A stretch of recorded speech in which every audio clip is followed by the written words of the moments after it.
Let's look at the anatomy of this foot. Well, first of all, I have an attachment on the top of my foot that you may not have, and that is called the dual feed quilting guide. This includes a right guide, a left guide, and then also this base that you see right here, so the quilting bar can go through this area. And what that does is it allows you to do this channel type quilting very easily because you're following a guide, and I've used it quite often. Another thing that you have is you have this bar here that can lift, and what this does is it disengages your foot or your dual feed foot, and then also here it re-engages it again. Will plug into the back of your machine, and then you can snap the feet on and off. You notice how easy that was for me.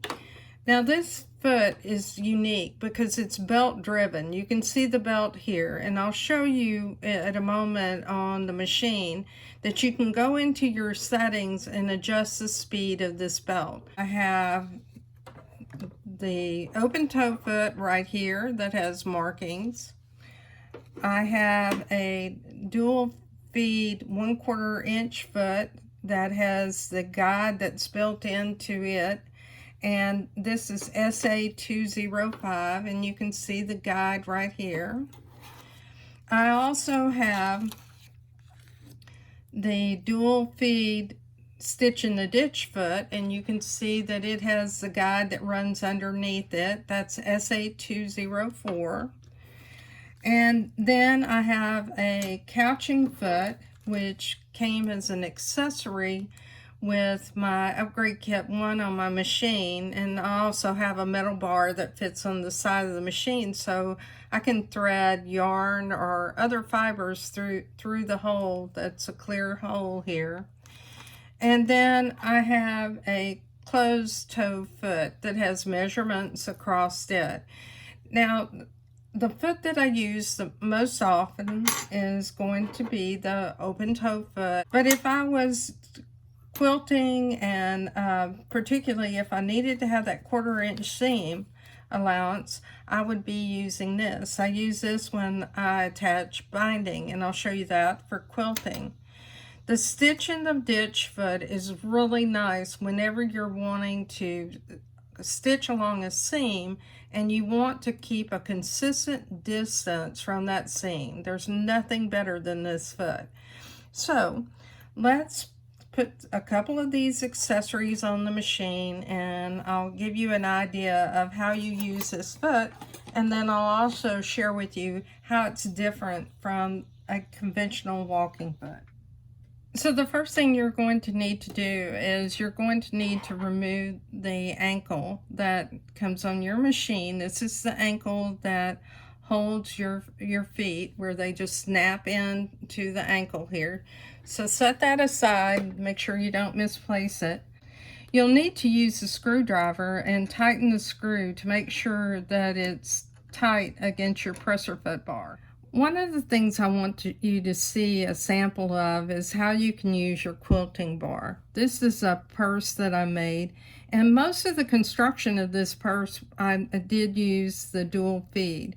So you're going to see that I have a decorative utility stitch that's here, and then you'll also notice that I have a pattern stitch that you can see in here where I use some heavier threads, and that allowed me to keep a straight line, first of all, by using that quilting bar, and then secondly I was able to come across this in a diagonal. Now I did mark my fabric for the start and end points, and you can see that's the same on the back. Anytime you're sewing a fabric like Minky, now this was an in the hoop project, but Minky is one of those fabrics that has texture.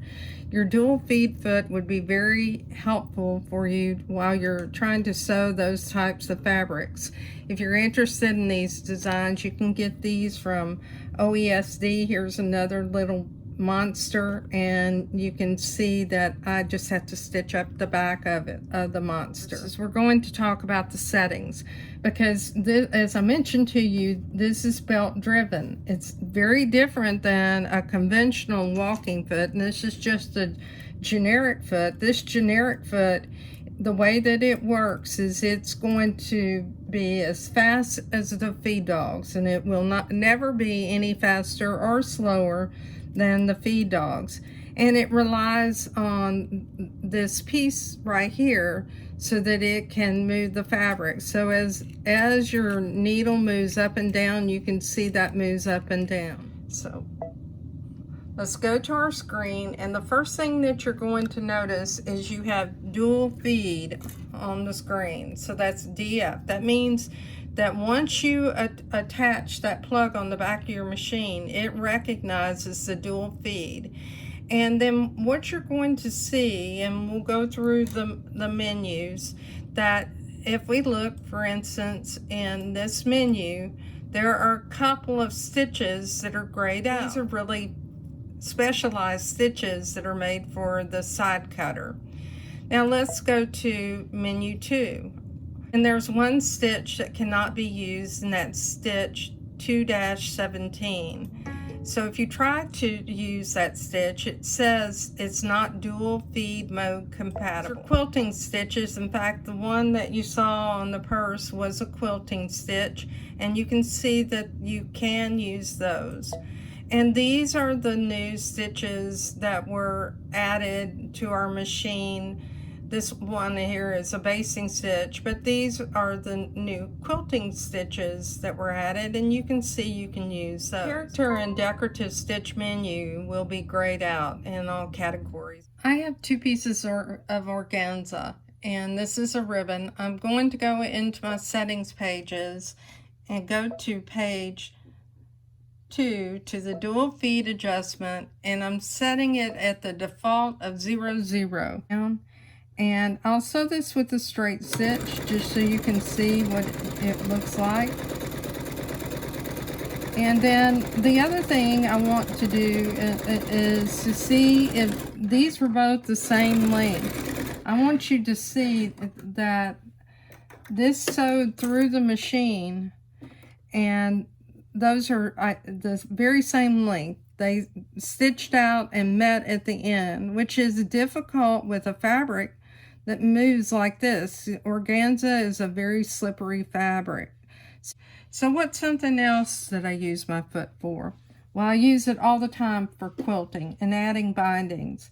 So what I have right here is similar to what you would have when you're quilting. I've created a quilt sandwich, and what I'm going to do is I'm going to stitch my binding on. Now my binding would normally be like 2 1/4 inches, 2 inches. It really depends on the quilt that I'm making. And let's needle up. First of all, what we're going to do is raise our presser foot up, and we're going to replace this foot with the foot that is our 1/4 inch foot. So we'll take that 1/4 inch foot and we'll attach it. Now what I like to do is, if I'm going to bind by hand, what I would do is sew this on the top. But if I'm going to bind it by machine, I sew it on the bottom. So what I'm going to do is take my binding, and you can see I have different colors here so you can see it on the machine. And I'll take this binding and I'll attach it to the bottom. So let me get everything lined up. And what I want is that 1/4 inch seam. So my needle is in the center, and that should give me the perfect 1/4 inch. So let me go ahead and put my presser foot down, and we'll just begin to sew.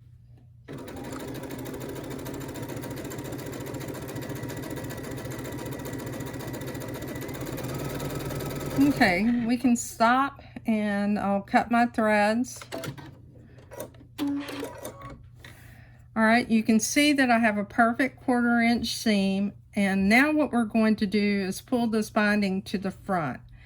And the reason I'm going to do that is I like to use a decorative stitch. We're going to change to an open toe foot. So we'll use that open toe foot.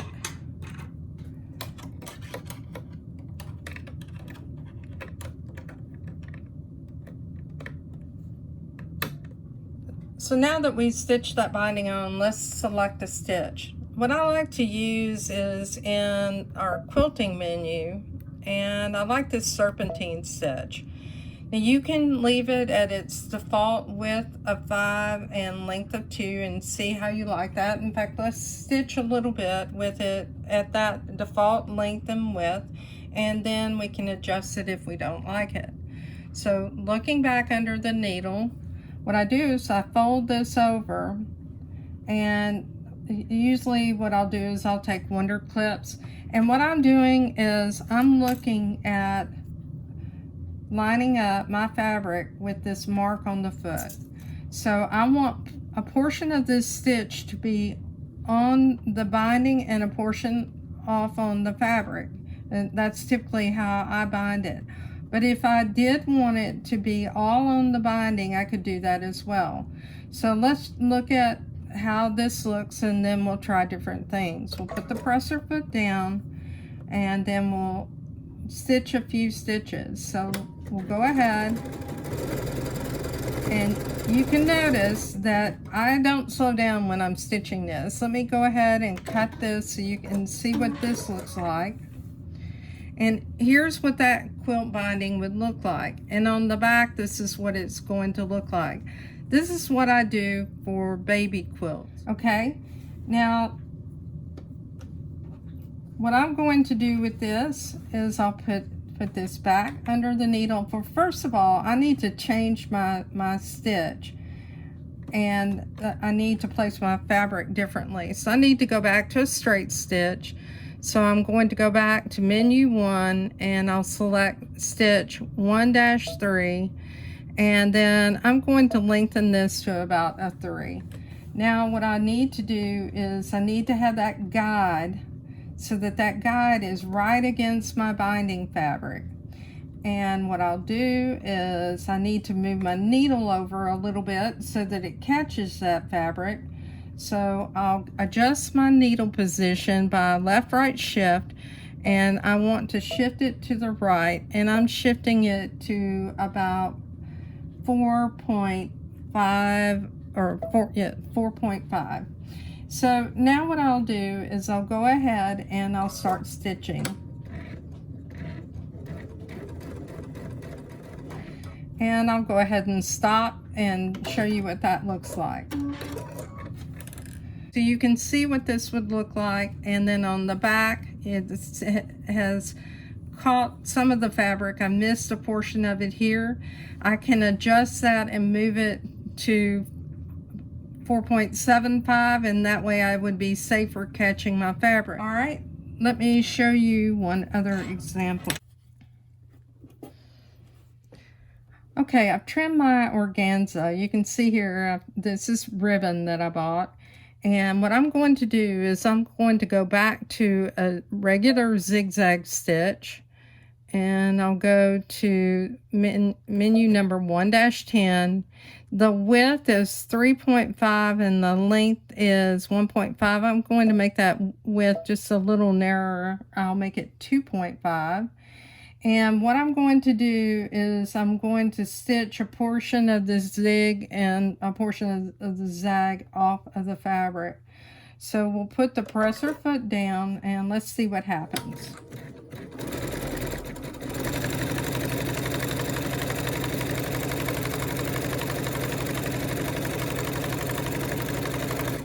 Okay, let me cut my threads. You can see that that made a nice little hem on the bottom of that organza. It was 2 layers of fabric, so that it was opposing fabric, and all I did was overcast that edge by using a zigzag. Thank you for your time, and join me on Facebook and Just Stitching with the Brother Luminaire. Thanks, and bye-bye.